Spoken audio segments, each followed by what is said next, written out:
Olá, eu sou Noemi Carneiro e você está no canal Amor à Palavra, um canal para ajudar você na compreensão das Escrituras. Estamos estudando Atos, já estamos no capítulo 26, quase terminando esse livro maravilhoso. Hoje vamos iniciar o capítulo 26, lembrando que ele é uma continuidade do capítulo 25, quando o apóstolo Paulo está perante o rei Agripa e o governador Festo. Diz assim o verso 1. Então, Agripa disse a Paulo: você tem permissão para falar em sua defesa. A seguir, Paulo fez sinal com a mão e começou sua defesa, dizendo, verso 2: Rei Agripa, considero-me feliz por estar hoje em tua presença para fazer a minha defesa contra todas as acusações dos judeus, e especialmente porque estás bem familiarizado com todos os costumes e controvérsias deles. Portanto, peço que me ouças pacientemente. Então, Paulo cumprimenta o rei Agripa e depois ele diz uma coisa muito interessante, que ele está feliz em estar ali fazendo a sua defesa. Não era para o apóstolo Paulo estar feliz depois de tantas vezes que ele teve que fazer sua defesa, mas ele está dizendo aqui que ele se considera feliz em fazer a defesa na presença de Agripa. E depois ele diz assim, ó, eu estou feliz também porque você sabe o que eu vou dizer, você é familiarizado com todos os costumes, né? O rei Agripa, ele conhecia o Deus de Israel, conhecia a história das tribos de Israel. Então, Paulo, sabendo disso, disse, olha, eu sei que você sabe essas coisas e, portanto, ouça-me com atenção, ouça-me pacientemente. Ele pede paciência para o rei Agripa. Então, ele diz, eles me conhecem há muito tempo e podem testemunhar, se quiserem, que como fariseu vivi de acordo com a seita mais severa da nossa religião. Paulo está dizendo, ó, eu fui um deles. Eu sei da severidade dessa religião e de levar a sério tudo que é prescrito na lei de Moisés. Eu fazia isso tudo. Verso 6. Agora eu estou sendo julgado por causa da minha esperança no que Deus prometeu aos nossos antepassados. Esta é a promessa que as nossas 12 tribos esperam que se cumpra. Viu que ele inclui, o Agripa, nossas 12 tribos, cultuando a Deus com fervor dia e noite. É por causa desta esperança, ó rei, que eu estou sendo acusado pelos judeus. Porque os senhores acham impossível que Deus ressuscite os mortos? Então agora Paulo, ele vai tocar nesse assunto da ressurreição, né? Uma das doutrinas centrais da fé dos fariseus era a ressurreição. A promessa de que Deus havia feito, né, aos pais estava ligada à esperança da ressurreição. E agora era exatamente por causa dessa esperança que Paulo tinha que os fariseus o estavam perseguindo, né? Paulo estava sendo acusado pelos judeus por algo que eles também criam, os fariseus criam, né? Porque os judeus têm a esperança na ressurreição. Então, por que acusar Paulo de alimentar essa esperança da ressurreição? Na verdade, eles torciam tudo em respeito, tudo que dizia respeito a Paulo. Verso 9, ele vai contar a história dele. Eu também estava convencido de que eu deveria fazer todo o possível para me opor ao nome de Jesus o Nazareno. Foi exatamente isso que eu fiz em Jerusalém. Com a autorização dos chefes dos sacerdotes, eu lancei muitos desses cristãos na prisão. E quando eles eram condenados à morte, eu dava o meu voto contra eles. Eu dizia sim no que se tratava de levar cristãos à morte e à prisão. Verso 11, muitas vezes eu ia de uma sinagoga para outra a fim de castigá-los, e eu tentava forçá-los a blasfemar. Em minha fúria contra eles, cheguei a ir a cidades estrangeiras para persegui-los. Então, Paulo explicou como ele foi levado a associar a fé em Jesus com a ressurreição. E ele está dizendo o seguinte: nem sempre essa foi minha convicção. Antes, eu estava convencido de que eu deveria me opor ao nome de Jesus. Então, ele contou que ele obrigava os cristãos a blasfemar, né? Chamar Jesus de anátema, digamos assim, né? Ele incentivava, exigia, prendia o cristão se ele não renunciasse à sua fé. Então ele vai contar verso 12 agora. Numa dessas viagens, eu estava indo para Damasco com autorização e permissão dos chefes dos sacerdotes. Por volta do meio-dia, estando eu a caminho, eu vi uma luz do céu mais resplandecente que o sol, brilhando ao meu redor e ao redor dos que iam comigo. E todos caímos por terra. Então eu ouvi uma voz que me dizia em aramaico: Saulo, Saulo, por que você está me perseguindo? Resistir ao aguilhão só lhe trará dor. Em algumas traduções, dura coisa é recalcitrar contra os aguilhões. O aguilhão é uma peça de ferro, ela é pontiaguda e ela é encaixada numa vara compridona.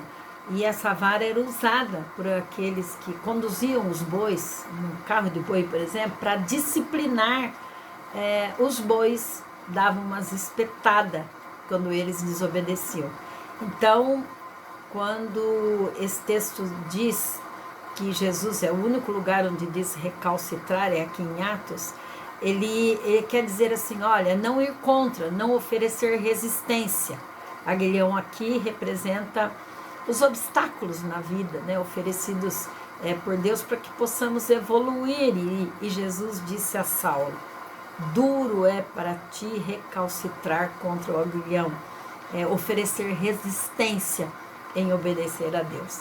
É isso, Saulo havia resistido ao aguilhão de Deus por algum tempo, mas agora, nessa estrada de Damasco, por meio desse encontro maravilhoso, ele decidiu parar de lutar contra aquilo que era plano do Senhor para a vida dele. Verso 15. Então perguntei: quem és tu, Senhor? Respondeu: sou Jesus a quem você está perseguindo. Agora levante-se, fique de pé. Eu lhe apareci para constituí-lo servo e testemunha de que você viu a meu respeito e do que lhe mostrarei. Eu o livrarei do seu próprio povo e dos gentios aos quais eu o envio.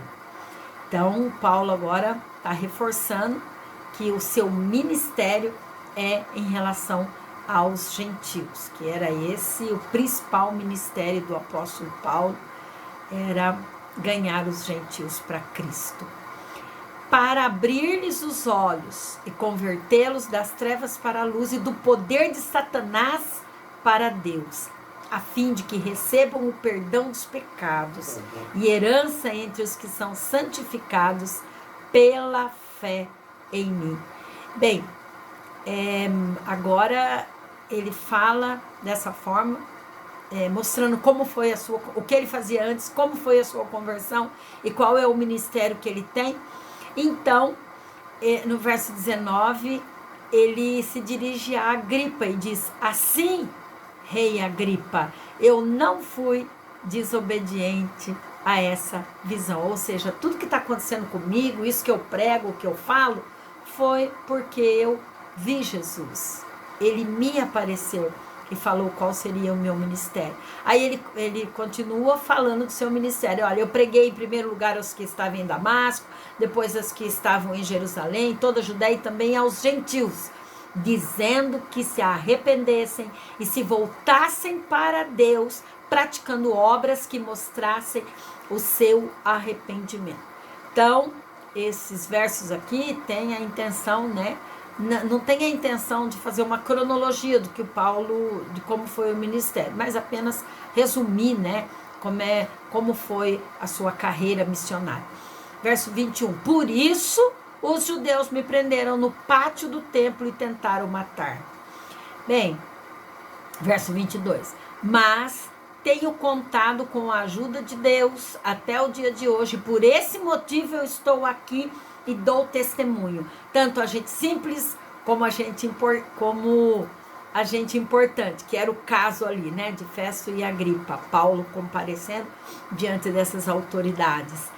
Não estou dizendo nada além do que os profetas e Moisés disseram que haveria de acontecer, referindo-se ao que ele entendia, ao que o rei Agripa também entendia das Escrituras. Verso 23, que o Cristo haveria de sofrer, e sendo o primeiro a ressuscitar dentre os mortos, proclamaria luz para o seu próprio povo e para os gentios. Ou seja, olha aí, Agripa, eu estou sendo perseguido porque eu prego isso. Eu prego que as Escrituras dizem que haveria de vir o Cristo, ele veio e ele ressuscitou. É isso que eu estou pregando. Então, Paulo vai fazer essa conclusão insistindo, né, que a mensagem que ele pregava, Moisés, os profetas já haviam previsto lá atrás. Verso 24. A essa altura, quando Paulo falou da ressurreição, o Festo, o governador, interrompeu a defesa de Paulo, né? Porque ele era romano, então ele era grego. Então ele interrompeu e disse em alta voz que eles não creem na ressurreição. Ele diz, Paulo, está louco? As muitas letras fazem você delirar, estão levando você à loucura, de tanto que você estuda esse livro sagrado aí, você está ficando doido. Então, o romano tinha essa linha de pensamento, né? Digamos assim, as pessoas... Paulo era um homem de muito estudo, mas deveria estar louco, porque estava acolhendo essas ideias a respeito da ressurreição. Era isso que Festo estava querendo dizer. Então Paulo respondeu para Festo. Não, respondeu para Festo. Não estou louco, excelentíssimo Festo. O que eu estou dizendo é verdadeiro e de muito bom senso, de bom senso.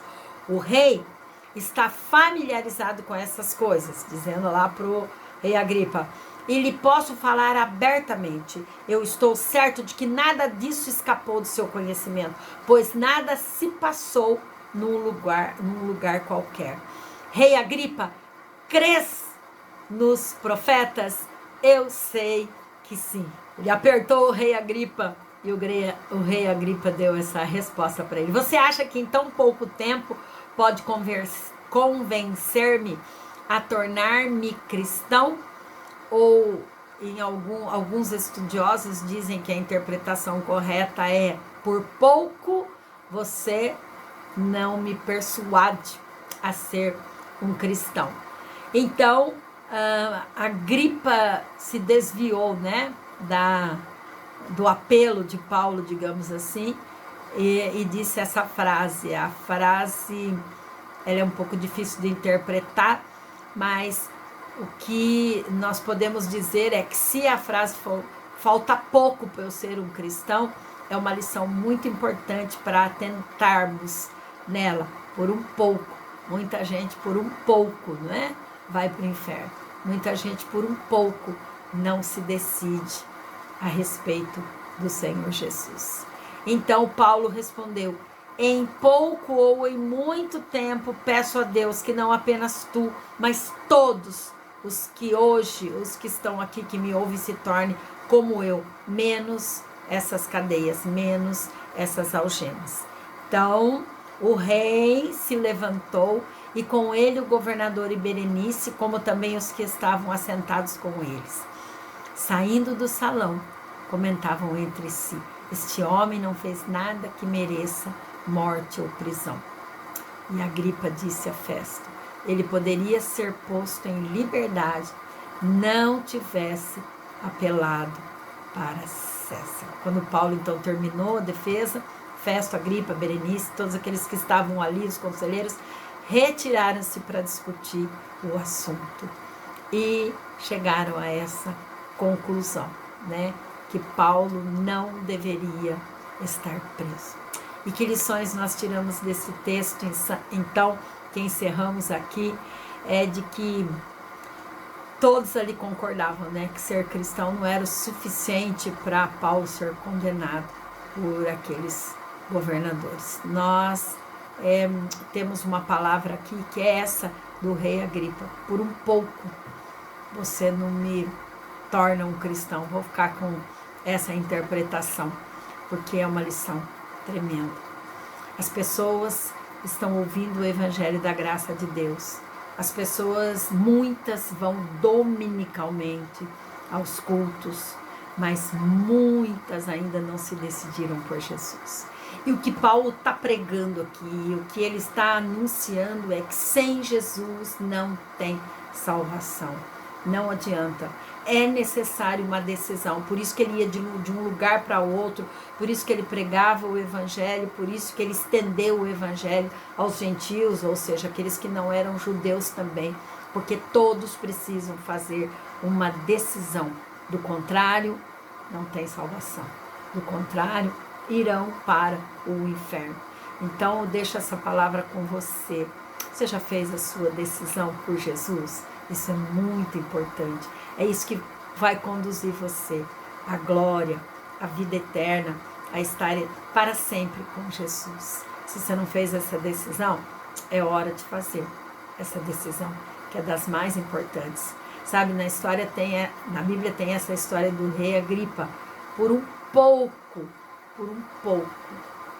ele não se torna um cristão. Ele estava quase salvo, porém perdido.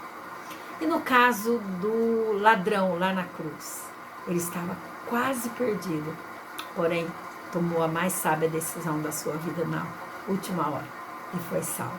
Fique com essa palavra, com a inspiração que Paulo traz para as nossas vidas. Deus te abençoe.